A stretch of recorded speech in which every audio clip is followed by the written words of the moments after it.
Sampradaya Anushtana Rakshanabhiman Saran presents 100th year Tirunakshatra celebrations of Shri Uve Tirukkallam Narasimha Raghavacharya Swami.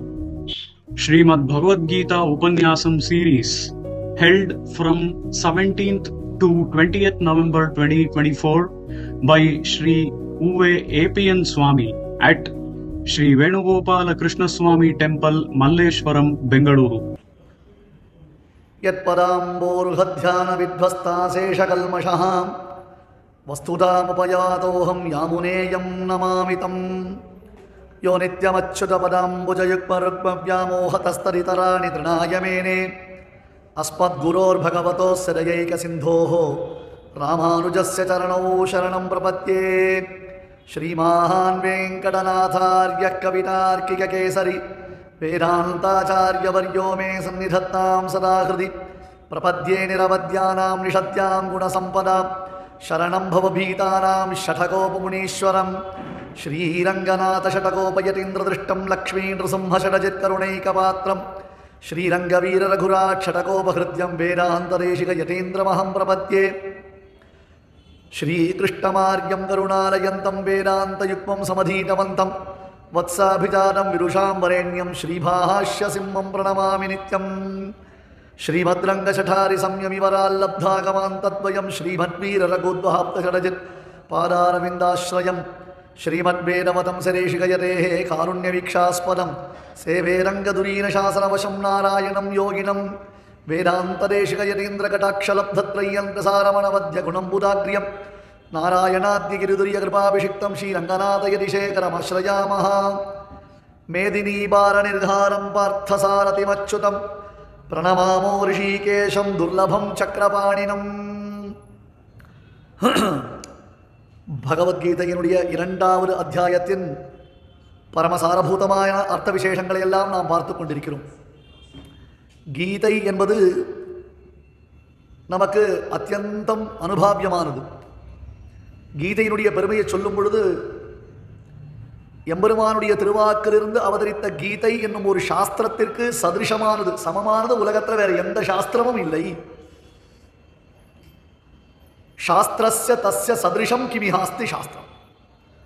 அந்த சாஸ்திரத்திற்கு சதிருஷம், சதிருஷம்னா equal அப்படின்னு சொல்கிறோம் இல்லையோ, அதற்கு ஈக்குவலாக உலகத்தில் வேற எதையுமே சொல்ல முடியாது என்னும் அளவிற்கு அதனுடைய பிரபாவாதிசயமானது விஞ்சி இருக்கிறது என்று காண்பிக்கிறார். அப்பேற்பட்டதான கீதையில் முதல் அத்தியாயம் அர்ஜுன விஷாத யோகம். மொத்தம் 18 அத்தியாயங்கள் காண்பிக்கப்படுகின்றன. அந்த 18 அத்தியாயத்தை பிரிக்கும் பொழுது பகவத் ராமானுஜர் ஷட்கத்ரயம் என்று அதை பிரிக்கிறார். அதை நல்லா கவனிக்கணும். நம்ம இந்த சைடு கதவு சாதி ஷட்கத்ரயம் அப்படின்னு சொல்கிறார். ஷட்கத்ரயம்னு அர்த்தம் முதல் 6 அத்தியாயம் ஒரு ஷட்கம், 6 அத்தியாயம் அப்படின்றது ஒரு பகுதி, அடுத்த 6 அத்தியாயம்ன்றது ஒரு பகுதி, மறுபடியும் அடுத்த 6 அத்தியாயம்னு கடைசி 6 அத்தியாயத்தை ஒரு பகுதியாக்கி அதை 2 பகுதியாக்குறது, 3 அத்தியாயங்களாக கூட அதை பிரிக்கிறது. இப்படி பகவத்கீதையினுடைய பெருமை காண்பிக்கப்பட்டிருக்கு. முதல்ல ஆரம்பிக்க சேவை கர்மயோகம் ஞானயோகம் என்னும் 2 விசேஷங்கள் காண்பிக்கப்படுகின்றன. கர்மயோகம்னு ஒன்று, ஞானயோகம்னு ஒன்று. கர்மமும் ஞானமும் கொண்டு எழும் காதல் ஸ்வதர்ம ஜான வைராக்கிய சாத்தியபக்தேக கோச்சரா நாராயண பரம் பிரம்ம கீதா சாஸ்திரே சமீரிதா. அந்த கர்மயோகம்ன்றது எவ்வளவு முக்கியம். இன்னைக்கு எல்லாரும் பரித்தியாகம் பண்ணுறது கர்மயோகம் தான். சொல்லக்கூடாது, இருந்தாலும் சொல்றான். நாயினுடைய சுபாவத்தை சொல்லுவான், நாயினுடைய சுபாவத்தை சொல்லுவான். நாய்க்கு உடம்புல எந்த அவயவத்தில் அடிபட்டாலும் அது காலை நுண்டிட்டு தான் போகும். அது கேள்விப்பட்டிருக்கேன். நாய்க்கு உடம்புல எந்த அவயவத்தில் அடிபட்டாலும் அது காலை நுண்டிட்டு தான் போகும். அந்த மாதிரி நாம ஏதாவது ஒன்று பண்ணணும் அப்படின்னு கேட்டால் முதல்ல சந்தியாவந்தனத்தை பரித்தியாகம் பண்ணிவிடும். இது நீச்சோபமானன்றதாக கோச்சிக்கூடாது என் பேரில். சந்தியாவந்தன பரித்தியாகத்துக்கு நாம் சொல்லக்கூடியதான ரீசன்ஸ் ஏதாவது ஒன்று பண்ணல, சந்தியாவந்தத்தை விட்டுடுறோம். ஏன் விட்டோம்? அதுக்கு 1000 காரணம் சொல்கிறோம். நம்ம 1000 காரணம் சொல்கிறோம். அப்படிதான் உலகத்தில் இன்னைக்கு பார்க்கிறோம். கர்ம பரித்தியாகம் பண்ணிட்டான்னா எதுக்குமே பிரயோஜனம் இல்லை. இதுதான் பகவத்கீதையினுடைய பரம தாத்பரியம். கர்மயோகம் அப்படின்னு சொல்லும் பொழுது வர்ணாசிரம தர்மங்கள் இதி கர்த்தவியதைகள் என்று சுவாமி ராமானுஜர் எடுத்து காண்பிக்கிறார். நித்தியம் நைமித்திகம்னு சில தர்மங்கள் இருக்கு. எக்காரணம் கொண்டும் எப்பேற்பட்டவனும் அந்த வர்ணாசிரம தர்ம பரித்தியாகம் பண்ணக்கூடாது. மிகச்சிறந்த ஞானயோகனிஷ்டனான ஜனக, அம்பரீஷ, கேகய, அஸ்வபதினு சொல்லக்கூடிய மகான்கள் கூட கர்மனேவகி சம்சித்திம் ஆஸ்திதாக ஜனகாலயான்னு அவள்லாம் கர்மயோக நிரதர்களாக இருந்தால் நித்திய நைமித்திகாதி தர்மானுஷ்டானங்களை ஒரு பொழுதும் விட்டதே கிடையாது. டைம் இல்லை, டைம் இல்லை, டைம் இல்லை, டைம் இல்லைன்னு. அம்பரீஷன் பெரிய சக்கரவர்த்தி, ஆசேது ஹைமாச்சலம் இந்த லோகத்தை பரிபாலனம் பண்ணின மகா சக்கரவர்த்தியான அந்த அம்பரீஷன் அப்போ எவ்வளவு ப்ரெஷர் இருக்கும் ராஜ்யத்தில், எவ்வளவு காரியக்கிரமங்கள் இருக்கும். கார்த்தால சூரிய உதயமாச்சுன்னா ராத்திரி அவன் படுத்துக்கிற கால பரியந்தம் அவனுக்கு எவ்வளவு டென்ஷன் இருக்கும். ஆனால் ஒரு நாள் அவன் கர்மயோகத்தை பரித்தியாகம் பண்ணதா சொல்லலையே. யார் நமக்கு ரோல் மாடல்? அம்பானியா, அம்பரீஷனா? அப்படி அம்பானிய ரோல் மாடலாக எடுத்துக்கிறது கூட தப்பு கிடையாது. இப்போ சமீபத்தில் அவர்கள் வீட்டில் நடந்த திருமணத்தை முழுக்க முழுக்க சம்பிரதாயபரமாகத்தான் நடத்தினார். டபுக்கிட்ட பாண்டியாலோ மட்டும் நிறுத்தி விடலாம். வெறும் டான்ஸ் பண்ணி டாமா பண்ணி அதற்கு என்னென்ன சந்தர்ப்பமோ அந்தந்த சந்தர்ப்பத்தை தனித்தனியாக ஒதுக்கி வச்சுட்டு தர்ம பிரகாரம் எப்படி கல்யாணம் நடக்கணும் அப்படின்றதுக்கு அதுக்கு அவர் ரோல் மாடலாக தான் இருந்திருக்கார். அவன் வீட்டு கல்யாணம் ரோல் மாடலாக இருந்திருக்கு. நம்ம அம்பானி ஆகணும் ஆசைப்படுறமே தவிர்த்து அம்பானி இவ்வளவு பெரிய பொசிஷனில் இருந்தாலும் தன் தர்மத்தை விடாமல் அனுஷ்டானம் பண்ணியிருக்காருன்றதை நம்ம ஒத்துக்க மாட்டோம். அது நம்ம கண்ணில் படாது. அவர் பணம் மட்டும்தான் நம்ம கண்ணில் படும். அவர் பணம் மட்டும்தான் நமக்கு கண்ணில் படும். அது எவ்வளோ பின்னாடி இருக்கலாம். எல்லாம் உடனே ஆச்சாரமாக இருந்தாரா அப்படின்னு உடனே கேள்வி கேட்கக்கூடாது. அவளுடைய பொசிஷனில் இருக்கும்பொழுது அந்த பொசிஷனில் கல்யாணம் பண்ணுறதுக்கு முன்னாடி, கன்னிகாதானத்திற்கு முன்னாடி வரப்பிரேஷனம் பொழுது அவருடைய மனைவி பேசின பேச்சை கேட்டிருக்கவாளுக்கு அவன் தர்மத்தில் எவ்வளவு ஊற்றத்தோடு இருந்திருக்கான்னு தெரியும். இன்னைக்கு ஒன்றும் பெரிய கஷ்டம் இல்லையா, எல்லாம் யூடியூப்ல கிடைக்கிறது. இன்னைக்கு உபன்யாசத்துக்கு ஏன் நேரம் யாரும் வரலைன்னா யூடியூப்ல வரும், அவ்வளோதான். இன்னைக்கு கார்த்தாலேருந்து சாயங்காலம் வரல நான் இங்கே உட்காந்துருக்கச்சே வந்து சேவிச்சு பார்க்குற பேர் உங்க நித்திய டிவியில் பார்க்குறேன், நித்திய டிவியில் பார்க்குறேன். சரி, சாயங்காலம் இங்கே நான் தானே உபன்யாசம் பண்ணுறேன் அப்படியே பேக் அடிச்சு போயிடுவான். அப்போ அவன் முகத்தில் ஒரு விகாசம் பார்க்கணுமே. எங்கே இந்த சுவாமி இப்படி கேட்ட கூட்டிட்டு போறாரோ, நம்மளை வெளில போக முடியாமல் போயிட்டு போகிறது, இவரை ஏன் சேவிக்க வந்தோன்னு நம்ம பாவனை தெரியும். ஏதோ போனால் கூட ஒரு பிராமணன் உட்காந்து தீர்த்தக்கர பிராமணன் மாதிரி உட்காந்து ஒரு 10 ரூபா கொடுத்துட்டு சேவிச்சுட்டு போகலான்னு வந்தா, சாயங்காலம் இங்கே நான் தான் உபன்யாசம் பண்ணுறேன் டிவியில் நானே நேரம் வந்துட்டேன் வாயான்னா வரமாட்டோம். அது எல்லாரும் யூடியூப்ல கிடைக்கிறது. கர்மா அப்படின்றது பரித்தியாகம் பண்ணுறதுக்கு இல்லை, அதுக்கு எக்ஸ்கியூஸ் கிடையாது. அது எக்ஸ்கியூஸ் சொல்கிறதுக்கு வாய்ப்பே கிடையாது. கர்மாவை விடுறதுக்கு வாய்ப்பே கிடையாது. இதை கீதை நன்னா வலியுறுத்துறது. பல விஷயங்களை கீதை வலியுறுத்துறது. இன்னைக்கு பல விஷயங்களை வெளியில் சொல்ல முடியாது, சட்டம் அப்படின்றான். அர்ஜுனன் ஏன் யுத்தம் பண்ண மாட்டேன் அப்படின்னு கேட்டால் முதல்ல அர்ஜுனன் சொல்லிட்டான், ஐயோ சுவாமி, வர்ண சாங்கரியத்தை ஏற்க முடியாது, நிறைய பிரச்சனைகள் வரும். ஒரு குடும்பத்தில் புருஷர்கள் எல்லாரும் போயிட்டான்னு சொன்னால் அந்த பெண்களுக்கு ரட்சணம் இல்லாமல் போயிடும். அப்போ அந்த பெண்கள் தங்களை ரட்சித்துக் கொள்வதற்கு தவறான பாதையை தேர்ந்தெடுக்கக்கூடிய ஒரு நிலை வந்துடும். அந்த ஒரு பெரிய பாபம் இந்த யுத்தத்தினால நடக்கும்னா அந்த யுத்தம் வேண்டாம். பாப பீருவா தான் அர்ஜுனன் இருந்தான். பாபத்தை பார்த்து தான் பயந்தான். உலகத்தில் வெற்றியை பார்த்து பயந்தவா யாராவது உண்டானா அர்ஜுனன் மட்டும்தான் உண்டு.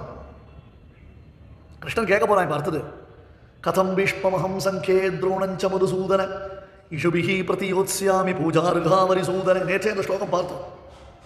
இருந்தாலும் அதில் சில விசேஷார்த்தங்கள் இருக்கு. நான் எப்படி பீஷ்மர் அடிப்பேன், நான் எப்படி வள கொள்வேன்? குருண ஹத்வாஹி மகானுபாவான் ஸ்ரேயஷ்சத்தும் பைக்ஷமபீஹ லோகே ஹத்வார்த்தகாமான் குருணி ஹைவ அப்படின்னா, இவாளை கொண்டுட்டு நான் எப்படி உசுரோடு இருப்பேன்? இவாளை கொண்டுட்டு என்னால் உசுரோடு இருக்க முடியுமான்னா பெருமாள் சிரிச்சான். என்னடா சொல்ற நீ அர்ஜுனான்னு? நான் இவாளை கொண்டுட்டு உசுரோடு இருக்க முடியாது. யுத்தமே ஆரம்பிக்கல, அதுக்குள்ள நீ இவாளை கொல்ல வேண்டதானே? என்ன கான்ஃபிடன்ஸ் உனக்கு? எப்படி தெரியும்? இன்னும் போரே ஆரம்பிக்கலையா? அவ நீ பீஷ்ம துரோணாதிகளை நீ கொல்லு வேண்டதுக்கு என்ன கேரண்டி இருக்கு? யானை வகத்வான ஜிஜீவிஷாமஹா, இவாளை கொன்றால் எனக்கு எவ்வளவு பெரிய பாபம் வரும். கதம் பீஷ்மஹம் சங்கே துரோணஞ்ச மதுசூதன இஷுபிஹி பிரதியோத்ஸ்யாமி. புஷ்பங்களால் அர்ச்சிக்க வேண்டிய மகான்கள் பெரியோர்கள் புஷ்பங்களை அர்ச்சித்து புஷ்பங்களை இட்டு அவர்கள் அர்ச்சிக்கணும், பாத பூஜை பண்ணணும், பிரதட்சணம் பண்ணணும், பிரணாமங்கள் பண்ணணும். அதை விட்டுட்டு அம்புனால் அடிக்கணும்னா தப்பு இல்லையா? அவளை கொன்றால் பாபம் வருமே, கொன்றால் பாபம் வருமேனா? ஏம்பா, அவளை கொல்லுகை என்பது உனக்கு எந்த இடத்துல தீர்மானிக்கப்பட்டது? எதை வச்சு நீ தீர்மானம் பண்ணின? சொல்லு பார்க்கலாம். ஆன்சர் கிடையாது அவன்கிட்ட. இல்லை கிருஷ்ணா, நீ இருக்க, உன்னுடைய அனுகிரகத்தால ஜெயிச்சிருவேன். இது சரியா? சரி, இப்படி வச்சுக்கலாமா? இப்படி வச்சுக்கலாம். என்ன, அவர்கள் என்னை கொல்லுவார்களோ இல்லை நாங்கள் அவர்களாலே கொல்லப்படுவார்களோ ஒரு மைண்டு எப்படி சேஞ்ச் ஆகிட்டே இருக்குன்றதை அர்ஜுனனை பார்த்து நம்ம தெரிஞ்சுக்கலாம். ஒரு செகண்ட்ல அவன் டிசைட் பண்ணது தனக்கு தப்புன்றத ஒரு ஸ்மைலால கிருஷ்ணன் புரிய வச்சான், ஒரு சின்ன சிரிப்புல கிருஷ்ணன் புரிய வச்சான். அப்படின்னா ஓஹோ நாம ஜெயிப்போன்றதுக்கு கேரண்டி இல்லைல்ல. இந்த கிருஷ்ணன் தான் ட்ரம்ப் கார்டு, அவன் தான் ப்ளே பண்ணுறான், நம்மளை வச்சு தான் ப்ளே பண்ணிட்டு இருக்கான். சரி, அவன் எப்படி வேணா ட்விஸ்ட் பண்ணுவான், ஒருவேளை நாம அவளால் கொல்லப்படலாம். இல்லை இப்போ கிருஷ்ணனுக்கு ஆன்சர் பண்ணோம். எல்லாம் தெரிஞ்சவன் மாதிரி பேசுறியே, நிறைய தெரிஞ்சுட்டா மாதிரி உனக்கு ஒரு ஃபீலிங்கா? அப்படி என்ன விஷயம் தெரிஞ்சுட்ட? நான் ஒரு கேள்வி கேட்குறேன், அந்த கேள்விக்கு நீ பதில் சொல்ல போறியா அப்படின்னு கிருஷ்ணன் கேட்க போறான். இப்போ அவருடைய அந்த பார்வை, கிருஷ்ணனுடைய ஒரு ஸ்மிதம், அந்த ஒரு மந்த ஸ்மிதம், அதுபோல அர்ஜுனனுக்கு ஒரு க்ஷணத்தில் தன்னுடைய டிசிஷனை மாற்றிட்டான். இப்படி தான் நம்ம மனசென்யத் வச்சசென்யத் கர்மண்யன்யத் துராத்மனாம், மனசேகம் வச்சசேகம் கர்மண்யேகம் மகாத்மனாம். மனசில் ஒன்று நினைக்கிறோம், அந்த மனசில் நினைச்ச ஃப்ராக்ஷன் ஆஃப் ஏ செகண்டுக்குள்ளே அதை வார்த்தையில் வேற சொல்கிறோம் தெரியுமா? 50 ரூபா தட்டில் போடணும்னு நினச்சிட்டு பர்சுக்குள்ளே கை விடச்சு 20 ரூபாய் எடுத்து கடைசியில் 10 ரூபாய் திருப்பி கேட்போம். 10 ரூபாயை திருப்பி கேட்போம். ஒரு க்ஷணம் அது அது அவ்வளவு ஸ்பீடில் அந்த மைண்டு சேஞ்ச் ஆகிடுத்துன்னு கூட நம்ம உணர மாட்டோம். அவ்வளவு ஸ்பீடில் அந்த மைண்ட் நமக்கு சேஞ்ச் ஆகிடுத்துன்ற அந்த ஃபீலிங் கூட நம்ம கிட்ட கிடையவே கிடையாது.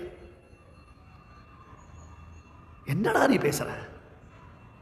முதல்ல இந்த 2வது அத்தியாயம் ஆரம்பிக்க சேவே சஞ்சயன் இதுபோல அர்ஜுனன் பயந்தான், ரொம்ப ஒரு மாதிரி கையில் இருந்த வில்லு அம்பெல்லாம் கீழே போட்டுட்டான், தன்னால் யுத்தம் பண்ண முடியாதுன்னு தீர்மானம் பண்ணிட்டான். கையில் வில்லு அம்பு இருந்தால் தான் பெருமாள் ஃபோர்ஸ் பண்ணுவார்ன்ற பயத்தினாலேயே அதை கீழே எரிஞ்சுட்டான், முடிச்சான். முதல் அத்தியாயத்தை வியாசர் முடிச்சார். சஞ்சய உவாச்சன 2வது அத்தியாயத்தை ஆரம்பித்தார். தந்ததா கிருபயா விஷ்டம் அஸ்ருபூர்ணா குலேக்ஷணம் விஷீதந்த விதம் வாக்கியம் உவாச்ச மருசூதனான்னு சஞ்சயன் பேச ஆரம்பித்தான். இப்போ அடுத்த உடனே பகவான் உவாச்ச வரப்போகிறது, ஆனால் அது சாஸ்திராரம்பம் இல்லை. தந்ததா கிருபயா விஷ்டம் அஸ்ருபூர்ணா குலேக்ஷணம் விஷீதந்த விதம் வாக்கியம் உவாச்ச மருசூதனா. ஏ திருதராஷ்டா, நீ என்ன தெரியுமா நினைக்கிற? நீ என்ன சொல்லுவா? நீ என்ன தெரியுமா பேச ஆரம்பிச்ச? மாமகா பாண்டவாஸ்டை கிமகர்பத்த சஞ்சயன்னு கேள்வி கேட்ட. அப்போ திருதராஷ்டனுடைய மனசு என்ன தெரியுமோ இல்லையோ, துரியோதனாதிகளுடைய ஜெயத்துக்காகவே திருதராஷ்டன் இயங்கின்னு இருக்கான். துரியோதனாதிகளுடைய ஜெயத்தையே அவன் பார்த்துட்டு இருக்கான். அப்படி இருக்கும் பொழுது நீ நினைக்கிறது நடக்க போகிறது இல்லை. எதை நினைச்சு இந்த கேள்வியை நீ என்ன கேட்டியோ அந்த கேள்விக்கு மன்னிக்கணும், நீ ஆசைப்படுற மாதிரி, நீ எதிர்பார்க்கிற மாதிரி என்னால் பதில் சொல்ல முடியாது. அங்கே இருக்கிறவன் யாரு? மருசூதனன். ஸ்ரீ பகவான் வாச்ச குதஸ்துவா கஷ்பலமிதம் விஷமே சமுபஸ்திதம் அனாரிய ஜுஷ்டமஸ்வர்யம் அகீர்த்திகரமர்ச்சுன கிளைபியம் ஆஸ்பகமப் பார்த்தனை தத்துவயுபமத்தியதே க்ஷுத்ரம் ஹிருதய தௌர்பல்யம் தியக்தோத்திஷ்ட பரந்தப. அங்கே கிருஷ்ணனுடைய டோன் ரைஸ் ஆச்சு. கிருஷ்ணனுடைய டோன் ரைஸ் ஆச்சு. இதுவரையிலும் கிருஷ்ணனும் அர்ஜுனும் பேசச்சு ஒரு நாள் கூட கிருஷ்ணன் கோவிச்சுட்டு பார்த்ததே கிடையாது. அப்படி ஒரு கோபத்தை கிருஷ்ணன்கிட்ட அர்ஜுனன் பார்த்ததே கிடையாது. என்ன நினச்சிட்டு இருக்கேன்? எனக்கு நான் வேலை இல்லாதவன் நினச்சிட்டு இருக்கியா? எல்லாத்தையும் விட்டுட்டு துவாரகையில் பொண்டாட்டி படிகளை விட்டுட்டு நீங்கள்லாம் கூப்பிட்டேன்னு வந்திருக்கேன். வந்து இப்போ உங்களுக்காக சாரத்தியம் பண்ணிட்டு இருக்கேன். தேரை கொண்டு போய் 2 சைன்யத்தினர்களை நிறுத்து, என் கூட சேர்ந்து யார் யுத்தம் பண்ண போறா, என்னை எதிர்த்து யார் யுத்தம் பண்ண போறா, நான் எல்லாரையும் பார்க்கணும், எல்லா விஷயமும் நான் தெரிஞ்சுக்கணும்னு எல்லா ஏற்பாடையும் பண்ணி வச்சுட்டு உட்கார வச்சுட்டு சங்கத்துமானம் கூட பண்ணியாச்சு, சங்க ஊதியாச்சு. இப்போ கதம் பீஷ்மஹம் சங்கே துரோணஞ்ச மருசூதனை பார்த்துட்டு சொல்ல போறாத அர்ஜுனன். அதுக்கு முன்னாடி நான் பண்ண மாட்டேன், ரொம்ப தப்பு, மகா பாபம், இந்த மாதிரி ஒரு பாபத்தை பண்ண மாட்டேன், லோகத்திற்கே கேடு, லோகத்திற்கே நாசம். ஐயோ இதுவா? இந்த யுத்தமா? இந்த யுத்தத்துக்காக நான் பிரயத்தனப்பட்டேன், இந்த யுத்தத்தினால எவ்வளவு அனர்த்தங்கள் விளைய போகுது. கிருஷ்ணா எனக்கு முடியாது. அப்படியே கை காலெல்லாம் நடுங்கிறது, உடம்பெல்லாம் வளர்ந்து போச்சு, உதடெல்லாம் வளர்ந்து போச்சு, கண்ணென்று தாரதாரியா கண்ணீர் பெறுகிறது. என் கையில பிடிச்ச காண்டீபத்தை என்னால் பிடிக்க முடியல. காண்டீபம் சம்சதேகஸ்தா தொச்சைவ பரிதக்கியதே, நிற்க முடியல. நச்சஸ்ரேயோனு பஷ்யாமி ஹத்வா ஸ்வஜனமாகவே. ஏப்பா இவாளெல்லாம் பந்துக்கள், உறவினர்கள், இவாளை கொல்வதினால எனக்கு என்ன பெரிய லாபம் சிந்திச்சிட போகிறது? எனக்கு என்ன பெரிய லாபம் சிந்திச்சிட போகிறது? ராஜ்யம் கிடைக்கும்ல, ஆனால் பாத ராஜ்யம். இத்தனை நாள் புத்தி கட்டு போயிட்டேன், இத்தனை நாள் மூளை கலங்கி போயிடுத்து, என்னமோ இப்போ திருந்துட்டேன், வேண்டாம் வேண்டாம் அப்படின்னு உட்கார்ந்துருக்கச்சே குதஸ்துவா கஷ்மலமிடம் விஷமே சமுபஸ்திதம். கருணை இருக்கலாம், ஒரு மனுஷனுக்கு கருணை இல்லாமல் இருக்கக்கூடாது. கருணை வேணும், யாராக இருந்தாலும் அவன் இடத்துல காருண்யம்ன்றது ரொம்ப இன்றியமையானது. விஷமே சமுபஸ்திதம், எங்கே வரக்கூடாதோ அவங்க வந்துடுத்து இல்லையா, எங்கே ஏற்படக்கூடாதோ அந்த இடத்துல ஏற்பட்டு கொடுத்து. ஆரியன்னு ஒருத்தருக்கு பேர், இவெல்லாம் சொல்கிற ஆரியன் இல்லை. ஆரிய சப்தத்திற்கு அற்புதமான அர்த்தம் இருக்கு. ஆர்யஹா அப்படின்னு கேட்டார் அர்த்தம், கர்த்தவியன் ஆச்சரன் கர்ம அகர்த்தவியம் அனாச்சரன்னு திஷ்டதி பிரகிருதாச்சாரே சவா ஆரிய உச்சதே. கர்த்தவியம் ஆச்சரன் கர்ம, செய்ய வேண்டியதை செய்யணும். எது பண்ணணும்னு சாஸ்திர விகிதமோ சாஸ்திர சோதிதமோ அந்த காரியத்தை கட்டாயம் பண்ணணும். கர்த்தவியம் ஆச்சரன் கர்ம அகர்த்தவியம் அனாச்சரன், செய்யக்கூடாதுல பண்ணவே கூடாது, செய்யக்கூடாது பண்ணவே கூடாது. அகர்த்தவியம் அனாச்சரன் திஷ்டதி பிரகிருதாச்சாரே. எவனொருவன் தன்னுடைய ஆச்சாரத்தில் அவனுக்கு ஒன்று விகிதம் இருக்கு இல்லையா, சூத்திரக்காரர் சாதிப்பார் வியாசருடைய பிரம்மசூத்திரத்தில் விகிதத்வாச்ச, அவனுக்கு வர்ணாசிரம தர்மங்கள் சொல்லப்பட்டிருக்கு. அந்த வர்ணாசிரம தர்மங்களில் எவன் நிற்கிறானோ, ஸ்டாண்ட் பைன்னு சொல்கிறோம் இல்லையா, ஸ்டிக்கான்னு சொல்கிறோம் இல்லையா, நான் பிரம்மச்சாரியா என்னுடைய தர்மம் இது, சன்னியாசியா என்னுடைய தர்மம் இது, கிரகஸ்தனா என்னுடைய தர்மம் இது, வானப்பிரஸ்தனா என்னுடைய தர்மம் இது என்று எவன் ஒருவன் தன் ஆச்சாரத்தில் நிற்கிறானோ அவனுக்கு ஆரியன் என்பதாக பெயர். திஷ்டதி பிரகிருதாச்சாரிய சவா ஆரிய உச்சதை, அவனுக்கு தான் ஆரியன் என்பதாக பெயர். நீ பண்ணினீங்கன்னு இன்னைக்கு அர்ஜுனனை பார்த்து எத்தனையோ பேர் ஃபாலோ பண்ணுறதுக்கு சித்தமாக இருக்கான். அடுத்த மேலே சொல்ல போகிறான் பெருமாள், அடுத்த அத்தியாயத்தில் சொல்ல போகிறான். ஒருவன் லோகத்தில் பாப்புலராக இருக்கான்னா அவன் ரொம்ப ஜாக்கிரதையாக இருக்கணும். ஏன்னா அவனுக்கு ஃபாலோயர்ஸ் அதிகம். அந்த ஃபாலோயர்ஸ் அவன் என்ன பண்ணுறாலும் அந்த ஸ்டைலை ஃபாலோ பண்ணுவான். ஒரு நடிகன் இருக்கான், அந்த நடிகன் சிகரெட் அப்படி தூக்கி போட்டு பிடிச்சானா அவனை ஃபாலோ பண்ணுற அந்த நடிகனுடைய ரசிகர்கள் எல்லாரும் சிகரெட்டை தூக்கி போடுவான். ஒரு நடிகன் ஆஸ்பத்திரியில் போய் டாக்டரை கத்தியால் குத்தி இந்த பேஷண்ட்டுக்கு வைத்தியம் பண்ணுன்னு சொன்னால் அந்த நடிகனுடையதான ரசிகர்கள் அத்தனை பேர் என்ன பண்ணுவான், கத்தி எடுத்து தான் டாக்டர் கிட்ட போவான். அதெல்லாம் உலகம் ஃபாலோ பண்ணுவோம். நீ என்ன பண்ணி காமிச்சோ அதெல்லாம் அவா பண்ண போறா. ஆகையால இது பெருமாள் கர்மயோகம் ஞான யோகம்னு வச்சே நீ கர்மயோகத்தை பண்ணுன்னு விதிக்கும் பொழுது கபார் அர்ஜுனா, உனக்கு ஃபாலோயர்ஸ் அதிகம், உன்னை ரோல் மாடலாக நிறைய பேர் ஃபாலோ பண்ணிட்டு இருக்கா. ஃபாலோ பண்ணா இன்ஸ்டாவில் ஃபாலோ பண்ணுறது, ஃபேஸ்புக்கில் ஃபாலோ பண்ணுறதுலாம் இல்லை. ரியலாக அவனை பார்த்த நடை உடை பாவனைன்றான். ஒரு சினிமாவில் ஒருத்தன் தலையில் ஏதோ ஒரு மாதிரி கொண்டை போட்டு வந்தான்னா அவன் மாதிரியே 4 பேர் கொண்டை போட்டு வரான். அவன் குடிச்சிட்டு பாட்டில் தூக்கி போட்டு உடைச்சானா அந்த பசங்க குடிக்கிறதுக்கும் சொல்லித்தரான், அதே மாதிரி பாட்டில் தூக்கி போட்டு உடைக்கிறதுக்கும் சொல்லித்தரான். அனாரி துஷ்டம் அஸ்வர்க்கம், இங்கேயும் உனக்கு சுகம் இல்லை அங்கேயும் உனக்கு சுகம் வரப்போறதில்ல. அகீர்த்திகரம், அதை விட பழியும் பாபமும் வருண்டா. உலகத்தில் ஒரு மனிதனுக்கு கீர்த்தி போயிடுத்துனா அதை விட வேற நாசம் கிடையாது. எவ்வளவு ஜாகிரதையா இருக்கணும். புகழை சம்பாதிக்கிறது எவ்வளவு கஷ்டம், ஆனால் அந்த புகழ் ஒரு க்ஷணத்தில் போயிடுண்டா அர்ஜுனா. ரொம்ப ஜாகிரதையா இருக்கணும். நீ பண்ணிட்டியே இப்படி இருக்கியே, கிளைபியம் மாஸ்மகம் பார்த்த, கிளைபியம்ன்றதுக்கு ஒரு அர்த்தம் பண்ணணும். பும்ஸ்தம் என்பதாக ஒரு அர்த்தம் பண்ணணும். பும்ஸ்தம்னா தண்டிக்க வேண்டியவர்களை தண்டிக்காமல் இருந்தாலும் அது அபும்ஸ்தம். ஒருத்தன் தண்டனைக்குரிய குற்றவாளி, இந்த தண்டனைக்குரிய குற்றவாளி அவனுக்கு தண்டனை விதிக்காமல் ராஜா அவனை விட்டானேயானால் அப்பொழுது ராஜா பௌருஷமற்றவன் என்று அவனுக்கு பெயர். First of its kind, Ramanuja Sampradaya based Bhagavad Gita books in Sanskrita, Kannada and Tamil with only Moola Shlokams. Differences in the shloka text are also given by researching into more than 15 commentaries by various Acharya Purushas. Villai Vidutha Vijayan, an extensive Tamil commentary on first adhyayam of Bhagavad Gita in Tamil by Dr. Sri A.P.N. Swami. All these books, along with 60 plus books written by Dr. Sri A.P.N. Swami in Tamil, Kannada and English, are available for free download on apnswami.wordpress.com. அபும்ஸ்தம் மன்யதே நரஹா, Perumal சொன்னார். சமுத்திரம் ராகவோ ராஜா சரணம் கந்தும் அருகசி. அங்க விபீஷணன் சொன்னான், சுவாமி சரணாகதி பண்ணுங்கோ, சமுத்திர ராஜனை குறித்து சரணாகதி பண்ணுங்கோ, அவன் வழி சொல்லுவான், அப்புறம் நாமெல்லாம் எப்படி லங்கைக்கு போகலான்னு யோசிக்கலாம்னு விபீஷணன் பெருமாளுக்கு ஐடியா கொடுத்தான். எப்படி தெரியுமா இருக்குது, ஒருத்தனுக்கு தலைவலி, டாக்டர் கிட்ட போனான். அந்த டாக்டர் எதாவது நாடி இடி பிடிச்சி பார்த்தார். அப்புறம் அவனுக்கு சுகர் டெஸ்ட்டு, அப்புறம் வியாசர் டெஸ்ட்டு, வசிஷ்டர் டெஸ்ட்டு, எல்லா டெஸ்ட்டும் எடுத்தார். எதுக்கு ஒரு சிடி ஸ்கேன் பண்ணணுங்க. சுவாமி சாரா தலைவலிக்கு எதுக்கு சிடி ஸ்கேனர், நான் வாங்கியிருக்க சிடி ஸ்கேன் எப்போ யூஸ் பண்ணுறது, 10 லட்சம் ரூபா கொடுத்து ஒரு மிஷின் வாங்கியிருக்கேன், அது யூட்டிலிட்டி வேண்டாமா, அதனால் உனக்கு இதெல்லாம் எடுத்துட்டு எல்லா டெஸ்ட்டும் எடுத்தார். ஏதோ ஒரு வைத்தியம் பண்ணார், ஒரு மாத்திரை கொடுத்தார். சுவாமி அந்த மாத்திரை சாப்பிட்டா இவனுக்கு தலைவலி சரியாக போச்சு, சௌக்கியமாயிட்டான், சொஸ்தமாயிட்டான். அப்புறம் ஒரு 10 நாள் கழிச்சு இன்னொருத்தரை பார்த்த உடனே அவர் தலையை பிடிச்சிட்டு வந்தார். என்ன சுவாமி ஒரே தலைவலிக்கிறதுன்னு, தலைவலிக்கிறதா அப்படின்னா இந்த மாத்திரையை சாப்பிடும். இவன் எந்த மாத்திரையை சாப்பிட்டு இவனுக்கு குணமாச்சோ, இவன் இப்போ டாக்டர் இவன் என்ன பண்ணிடுவான், உடனே அவரை நீர் இந்த மாத்திரை சாப்பிடும் உங்களுக்கு சரியா போயிடுது. அவருக்கு தலைவலிக்கு என்ன ரீசனோ, எங்கே கிருஷ்ணன் கோவில் உட்கார்ந்து பகவத்கீதை உபன்யாசம் கேட்டு வந்தாரோ, அவர் தலைவலிக்கு 1000 ரீசன் இருக்கலாம். இவன் தலைவலிக்கு வைத்தியர் ஒரு மாத்திரை கொடுத்த அது இவனுக்கு தேவையா எடுத்து அதையே இன்னொருத்தருக்கு பிரிஸ்கிரைப் பண்றானே, அவன் தலைவலியினுடைய ரீசன் என்ன, எதனால் அப்படி வந்திருக்கு? ஒருவேளை கண்ணாடி மாத்திரத்துக்கு இருக்கலாம், கண்ணாடி மாறி போயிருக்கலாம், அதனால் அவனுக்கு தலைவலி வந்திருக்கலாம்.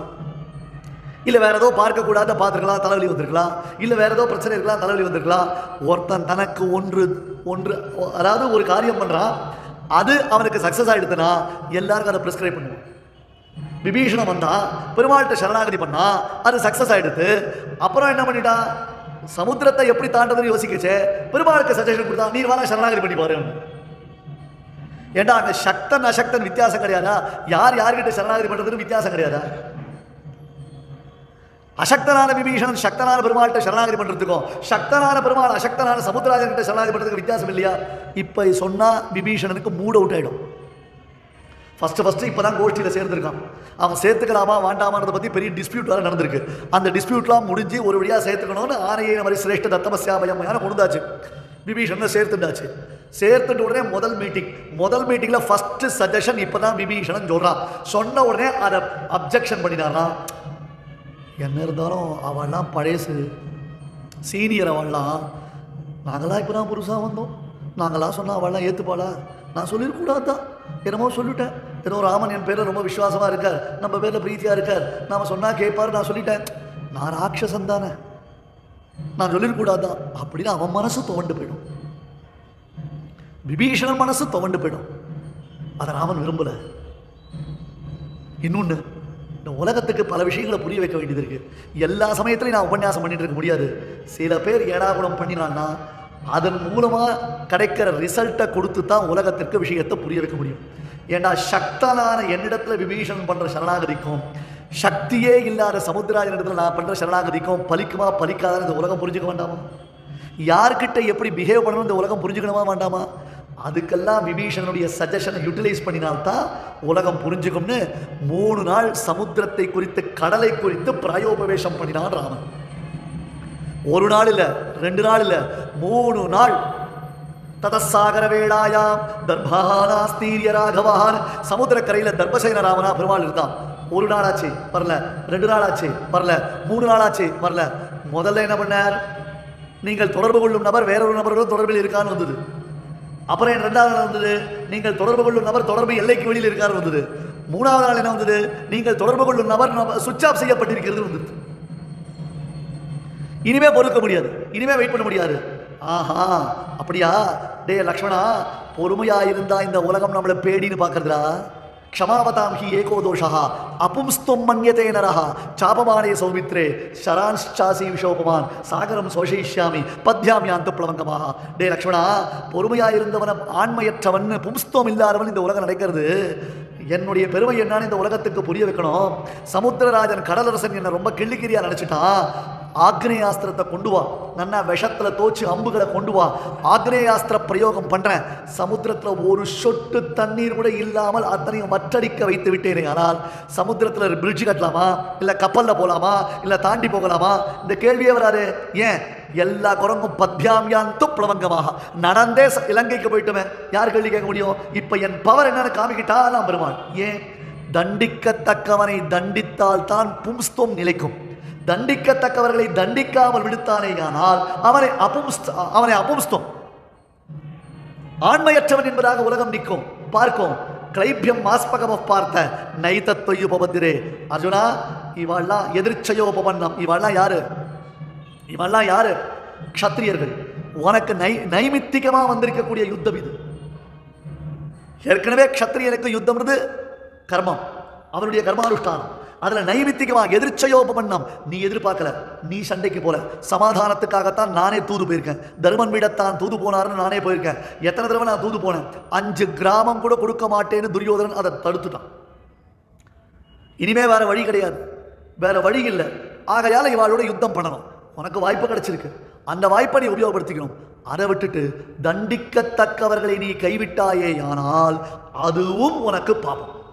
அகிருத்தியானாம் சகரணம் கிருத்தியானாம் வர்ஜனம் சமே க்ஷமஸ்வ நிகிலம் தேவ பிரணதார்த்தி ஹர பிரபு. செய்யக்கூடாததெல்லாம் பண்ணிட்டு இருக்கேன், செய்ய வேண்டியதெல்லாம் பரித்தியாகம் பண்ணிட்டு இருக்கேன். இது எப்படி சரியாகும்? கிளைபியம் மாஸ்மகம் பார்த்த நைதத்வ உபபத்திரே க்ஷுத்ரம் ஹிருதய தௌர்பல்யம் தக்தோத்திஷ்ட பரந்தம உத்திஷ்டத ஜாகிரத பிராபியவரான் நிபோதத. உபனிஷத் சொல்லித்து அதை இங்கிலீஷ்ல விவேகானந்தர் சொன்னார். நாம் என்ன சொல்லிட்டோம்? இது விவேகானந்தர் சொன்னார், விவேகானந்தர் சொன்னார் சொல்லிட்டு இருக்கோம். சொல்லட்டும், உபனிஷத் சொன்னதை இங்கிலீஷ்ல விவேகானந்தர் சொன்னார். அப்போ உபனிஷத்தை இங்கிலீஷ்ல சொன்னா தான் நம்ம ஏத்து போனது புரிஞ்சு போய் சொல்லு. இன்னைக்கு அப்படி இருக்கு சினாரியோ. அப்படி ஆயிடுத்து இன்னைக்கு லோகம். இதே பகவத்கீதையை ஆங்கிலத்தில் சொன்னா மக்கள் எப்படி எதிர்பார்ப்பான்னு தெரியும். ஏன் தெரியுமா? அவளுக்கு லாங்குவேஜ் தான் முக்கியம். அவளுக்கு அதில் உள்ள இருக்கக்கூடிய கண்டென்ட் பெரிய விஷயம் இல்லை. நிறைய பகவத்கீதை கேட்டவாளை கேளுங்க. சரி, கர்மயோகத்துக்கும் ஞான யோகத்துக்கும் பக்தி யோகத்துக்கு என்ன வித்தியாசம்னு சொல்லுங்களேன். த கர்மயோகம் cannot be defined or explained or feel. ஏதோ ஒரு ஹஸ்கி வாய்ஸ்ல பிரிஸ்கியா சொல்ற மாதிரி சொல்லுவான்.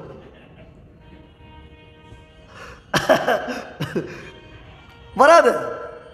கிளைபியம் மாஸ்மகம் பார்த்தா அந்த டோன் பெருமாள் ரைஸ் பண்ணாம இருக்கும். அது அர்ஜுனுக்கு பயம் வந்துருச்சு. இந்த மாதிரி பெருமாள் என்கிட்ட பேசுறது இல்லையே. அத்தான் அம்மாஞ்சி எவ்வளவு தூரம் பண்ணிருக்கோம். இங்க ஒரு பயம் பெருமாள் அர்ஜுனுக்கு. அடுத்த விஸ்வரூபாத்தியாயத்தில் பயந்து போயிட்டான், நடுங்கி போயிட்டான். அப்படியே பார்த்தான், டேப்பா ஸ்தானே ரிஷிகேஷ தவ பிரகீர்த்தியா ரக்ஷாம்சி பீதானி திசோத்ரவந்தி வாசுதேவா கிருஷ்ணா, இப்படி ஒரு ரூபத்தை பார்த்ததே இல்லையே, பயங்கரமா இருக்குடாப்பா, என்னால தாங்க முடியல, நடுங்கிட்டு இருக்க நானு, மறுபடியும் அவருடைய சௌமிய ரூபத்தை எடுத்துக்கோல அங்க திரும்பி கேட்கிறான். அதே மாதிரி தெய்வாசுர சம்பத் விபாக யுகத்தில் பயந்தான். என்ன தெய்வீ சம்பத்தில் சேர்த்துக்காரு, இவர் என்ன கேட்டகரியில் என்ன சேர்த்துக்காரு இல்லையே, என்ன தெய்வீ சம்பத்தில் சேர்த்துக்காரா ஆசுரி சம்பத்தில் சேர்த்துக்காரா தெரியல, அங்க பயந்தான். அதனால தான் உடனே அர்ஜுனன் ஆன்சர் பண்ண ஆரம்பிச்சான். நன்னா கவனிங்கோ, முதல் அத்தியாயத்திலேயே கிருஷ்ணன் பேச ஆரம்பிச்சுட்டான்.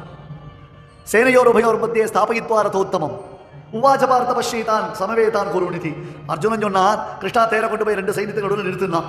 உடனே கிருஷ்ணன் அர்ஜுனன் சொன்ன பிரகாரம் 2 சைன்யத்துக்கு கொண்டு போய் தேரை நிறுத்திட்டான். நிறுத்திட்டு உவாச்ச பார்த்த பஷ்யதான் சமவேதான் குருநிதி. டே அர்ஜுனா, இந்த பராய் வாழலாம். சபரி சகிவஜோ நிஷம்ய மத்தியே நிஜ பரபலயோ ரதம் நிவேஷ்ய ஸ்திதபதி பரசைனிகாயுரக்ஷ்ணா கிருதபதி பார்த்த சகே ரதிஹி மமாஸ்து. அங்க சொல்லாத விஷயம் இது. சபரி சகிவஜோ நிஷம்ய மத்தியே நிஜ பரபலயோ ரதம் நிவேஷ்ய பீஷ்மஸ்துரி. யார் சொல்லுவா, யார் கேட்பா? சொன்னா கேட்டுடுவானா? ஏதாவது ஒரு டிரைவர் நாம சொல்றபடி ரூட்ல போவானோ? நீ இப்படி போ அப்படி போ சொன்னா வாய முடிந்து சார் அப்படின்னுவான். அந்த மாதிரி. ஆனா பெருமாள் சபரி சகிவச்சோ நிஷம்ய, சகிவச்சோ நிஷம்ய. இன்னும் ஆச்சாரியன் ஆகல, இன்னும் கீதாச்சாரியன் ஆகல. அர்ஜுன ஃப்ரெண்டா தான் ட்ரீட் பண்ணிட்டு இருக்கான், டிரைவரா தான் ட்ரீட் பண்ணிட்டு இருக்கான். நிஷம்ய மத்தியே நிஜ பரபலயோ ரதம் நிவேஷ்ய 2 சைன்யத்துக்கு கொண்டு போய் நிறுத்தி ஸ்திதபதி பரசைனிகாயுரக்ஷ்ணா பற்றலர்விய கோல் கையில் கொண்டு பார்த்தன் தன் தேர் முன் நின்றானே திருவல்லிக்கேணி கண்டேனே. ஆழ்வார் வெறும் கையில் வச்சுருக்கிறது குச்சி, வெறும் குச்சி. பற்றலர்விய கோல் கையில் கொண்டு வரா, இப்படி கை காமிக்கிறான். அர்ஜுனா என்ன கேட்ட? யார் யாவரே தான் நிரீக்ஷேகம் யோத்துக்காமான அவஸ்தினா, யாரெல்லாம் பார்க்கணுமோ அவளுக்கு எதிர கொண்டு போய் நிறுத்து, யாரெல்லாம் நான் பார்க்கணுமோ அவளுக்கு எதிர கொண்டு போய் நிறுத்துதான். இந்த பக்கமும் பார்க்கணும், இந்த பக்கமும் பார்க்கணும். இந்த பக்கம் இருக்கிறவா என் கூட சேர்ந்து யுத்தம் பண்ண முடியுமா, இந்த பக்கம் இருக்கிறவா என்னை எதிர்த்து யுத்தம் பண்ண முடியுமா? பெருமாள் கோலை கையில் குச்சி வச்சிருக்கான். குதிரை ஓட்டுற ஜாக்கி,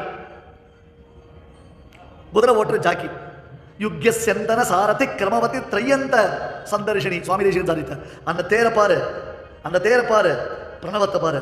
அபிரக்ஷிதமக்ரதஸ்திதந்த்வாம் பிரணவே பார்த்தரதேச்ச பாவயந்தா. பிரணவத்தை பாரு, தேரை பாரு, ரெண்டுத்துலையும் ஒண்ணுதான். இதுல அகார உகார மகாரமான லட்சணம் சொல்லப்படுறது. அந்த தேர்லையும் சேத்தன அச்சேதன ஈஸ்வரனுடைய தத்துவம் காண்பிக்கப்படுகிறது. பிரணவத்திலையும் முன்னாடி இருக்கான், பார்த்தனுடைய தேர்லையும் முன்னாடி இருக்கான். எல்லாரும் பார்த்த சாரதி, எல்லாரையும் பார்த்த சாரதி. தமிழ்ல படிச்சா அப்படிதான் வரும். பிருதா என்றால் பெருந்தேவி. குந்தி தேவிக்கு பெருந்தேவி என்பதாக பெயர். பிருத்தையினுடைய பிள்ளை பார்த்தன். இவன் 3 பேருமே பார்த்தர்கள் தான். பீமனும் பார்த்தன் தான், தர்மபுத்திரனும் பார்த்தன் தான், அர்ஜுனனும் பார்த்தன் தான். 3 பேருமே குந்தியினுடைய பிள்ளைகள் தான். ஆனால் பிரசித்தம் என்ன அப்படி கேட்டா அர்ஜுனனுக்கு. ஏன்? பெருமாள் சாரத்தியா வந்ததுனால. பீமனுக்கு பெருமாள் சாரத்தியம் பண்ணல, தர்மபுத்திரனுக்கு பெருமாள் சாரத்தியம் பண்ணல, அர்ஜுனனுக்கு மட்டும் தான் சாரத்தியம் பண்ணல. அதனால பார்த்த சாரதி.